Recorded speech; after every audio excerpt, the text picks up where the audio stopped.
Welcome to Sasi official. Rajini சாரும் கமல் சாரும் இணைந்து நடிக்க போகிற படம், அதாவது ஒரு 37 வருடத்துக்கு அப்புறம் அவங்க இணைந்து நடிக்க போகிற அந்த படம் எப்படி இருக்க போகுது அப்படிங்கிறத பற்றி இயக்குனர் ராஜீவ் மேனன் ஒரு கருத்து சொல்லியிருக்காரு. அது இல்லாமல் இந்த படத்தை எப்போ ஸ்டார்ட் பண்ண போகிறாங்க அப்படிங்கிற ஒரு அப்டேட்டும் அவர் கொடுத்துருக்காரு. அதை பற்றி தான் இந்த வீடியோவில் பேச போகிறோம். ரஜினி சாரும் கமல் சாரும் இணைந்து நடிக்க போகிற படத்தை பற்றின ஒரு அப்டேட் ஏற்கனவே கொடுத்துருந்தாங்க. ரெட் ஜெயின் தான் தயாரிக்க போகிறாங்க. இப்போ இதுக்கப்புறம் அதை தயாரிப்பாங்களா இல்லையன்றத ஒரு மிகப்பெரிய கேள்வி இருக்குது. ஏன்னா அவங்க ஆட்சி கட்டிலேருந்து இறங்கி வந்துட்டாங்க.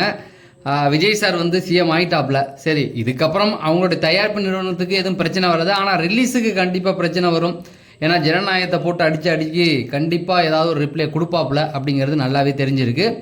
ரஜினி சார் கமல் சார் அப்படிங்கிறதுனால அந்த படத்தை வேற எங்கேயாவது மாற்றி பண்ணுறதுக்கும் வாய்ப்பு இருக்குது. இந்த படம் எப்படி இருக்கும் அப்படிங்கிறத பற்றி இயக்குனர் ராஜீவ் மேனன் சொல்லியிருக்காரு. அதாவது இப்போ மோகன்லால் மம்பட்டி இவங்க 2 பேரும் இணைஞ்சு நடிச்சிருக்காங்க இல்லையா, பேட்ரியாட்.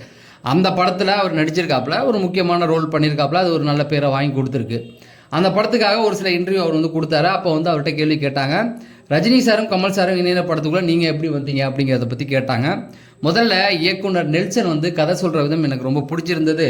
அதாவது ஒரு கதையை காமெடியாகவே அழகாக ஸ்டெப் பை ஸ்டெப்பாக எனக்கு சொல்லிக்கிட்டு இருந்தது. அது எனக்கு ஒரு இம்ப்ரெஸ் பண்ண மாதிரி இருந்தது. ஆனால் இந்த படத்தில் ரஜினி சார் கமல் சார் நடிக்கிறாங்கன்னு என்கிட்ட அவர் சொல்லவே கிடையாது. ஒரு கதையை சொல்லிட்டாரு, இதில் நீங்கள் ஒர்க் பண்ணுறீங்களான்னு என்கிட்ட கேட்டார். கண்டிப்பாக நான் ஒர்க் பண்ணுறேன்ப்பா அப்படிங்கிறத சொல்லிட்டேன். அதுக்கப்புறம் என்ன பண்ணார் அப்படின்னா, ஒரு நாள் சார் ப்ரொமோ ஷூட்டருக்கு வாங்க அப்படிங்கிறபோது தான் எனக்கு இதில் ரஜினி சார் கமல் சார் நடிக்கிறாங்க அப்படிங்கிற ஒரு உண்மை தெரிஞ்சுது.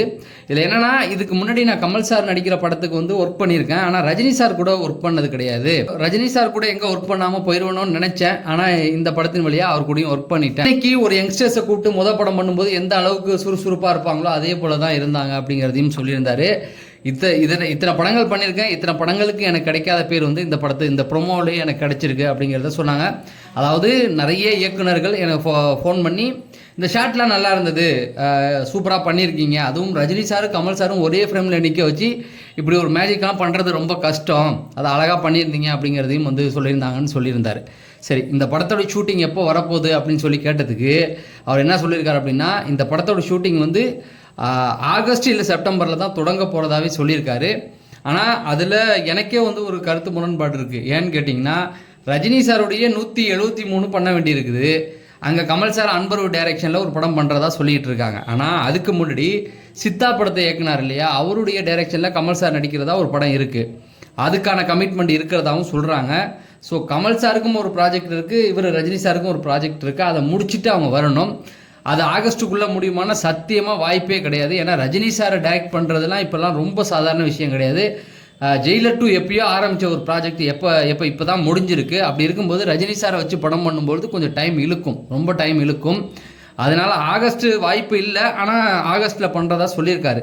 சரி, படப்பிடிப்பு அதை கால் ஷீட் பிரச்சனைலாம் அவங்க பார்த்துக்குவாங்க. இந்த படத்தை ரெட் ஜெயின் தயாரிக்க வாய்ப்பு இருக்கான்னு கேட்டால் கண்டிப்பாக வாய்ப்பு இல்லை அப்படிங்கிறது தான். ஏன்னா ரெட் ஜெயின் தயாரித்தா இந்த படத்தை ரிலீஸ் ஆகும்போது சில பிரச்சனைகள் வரும். அதுக்கான காரணங்கள் உங்களுக்கே தெரியும். ரெட் ஜெயின் தயாரிப்பில் இனிமேல் இருக்கிற படத்தை விட்டுட்டாலும் ஜனநாயகம் படம் ரிலீஸ் ஆகும்போது அவங்க கொடுத்தாங்க பார்த்தீங்களா டார்ச்சர், அதுக்கெல்லாம் கண்டிப்பாக பதில் சொல்லி தான் ஆகணும். ஒருவேளை இந்த படத்தை வேறு யாராவது தயாரிக்க வாய்ப்பு இருக்குது. ஏன்னா ரெட் ஜெயின்ட்டை விட்டுட்டு வேற யார்ட்டையாவது போகிறதுக்கு வாய்ப்பு இருக்குது. அதை பின்னாடி தான் நம்ம பார்க்கணும். இந்த படத்துடைய கதைக்களம் காமெடியாகவும் ரொம்ப த்ரில்லராகவும் இருக்குது அப்படிங்கிறது ராஜீவ் மேனன் சொல்லியிருக்காரு.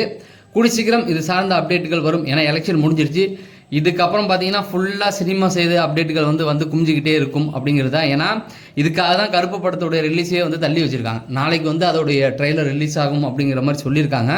அடுத்தடுத்து நிறைய இந்த எலெக்ஷன் ரிசல்ட் வரைக்கும் கொஞ்சம் சில படங்களை தள்ளி வச்சிருந்து எல்லாமே தொடர்ந்து இனிமேல் ரிலீஸ் ஆக ஆரம்பிக்கும். நிறைய ப்ராஜெக்ட்டுகள் ஸ்டார்ட் பண்ண ஆரம்பிப்பாங்க.